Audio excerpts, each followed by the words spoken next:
house. I needed it. Like the way they did my... Sa pinagdadaanan personal na problema Regine Velasquez, tinodo kayon sa trabaho. September 24, 2023. Kung kailan pa raw nagkakaedad ang nag-iisang Asian songbird Regine Velasquez Alcacid ay lalo itong naging visible sa bawat sulok ng Pilipinas, sa pag-concert at walang tigil na guesting sa mga iba't ibang corporate show.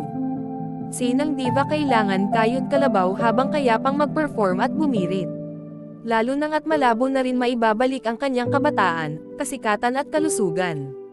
Marami ang nakakapansin na panay guesting nito sa ngayon at todo-todo ang tanggap ng karakitan. Chikang may ugnayan ang pagkakayod na parang kalabaw ni Songbird sa napapabalitang personal na problemang pinagdaraanan ng kanyang pamilya na may kaugnayan sa anak ng mister na si OG Alcacid, kay Michelle Van Amy rin, na si Leila. Kaya para maiwasan ma-stress o magkaroon pa ng anumang pagtatalo sa mister ay mas pinili na lang ni Regine humataw sa car ektan. Nakinatuwa naman ng mga taga-Europa ang kanyang pag-show sa Milan, Italy kung saan ay dinumog siya ng kanyang mga sabik na fans. Sa pagbabalik ng bansa, sa paglapag pa lamang sa Pinas ay diretso agad ito sa MOA Arena para naman sa kanyang guesting. Mapapansin mo sa kanyang aura ang walang kapagurang performance lalo na pag nagsigawan ang mga fanny sa mga kantang pinasikat ng magaling na icon Devolicious.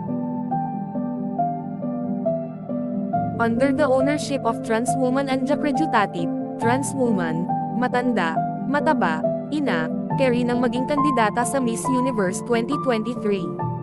Madami ngayon ang nadismaya sa mga pagbabagong nagaganap sa Miss Universe organization nang mag-announce ito ng mga bagong nakakalokang patakaran. Kung saan ay pwede nang maging kandidata ang mga may anak, oversized women at pasok na lahat sa bangaang gusto maging Miss Universe lalo na ang pagsali ng mga taga-LGBTQ dagdag community.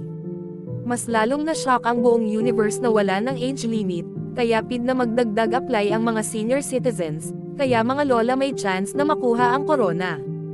Hay naku, simula nang maging CEO at owner ang Thailand-based trans woman na si Jacofong An, Crediutatif o JKN ay parang karnabal na ang naturang patimpalak.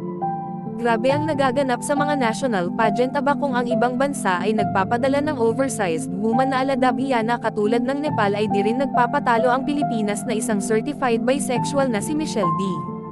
Sa ibang bansa naman like Colombia at Guatemala, dalawa na anak, na certified momshes na ang pinadala. Ang mas bongga ang Thailand kung saan ay nanalo na ng major crown, ang Miss Supranational, na tinag sa lalamunan ng mga bansang kasali sa El Salvador ngayong Nobyembre.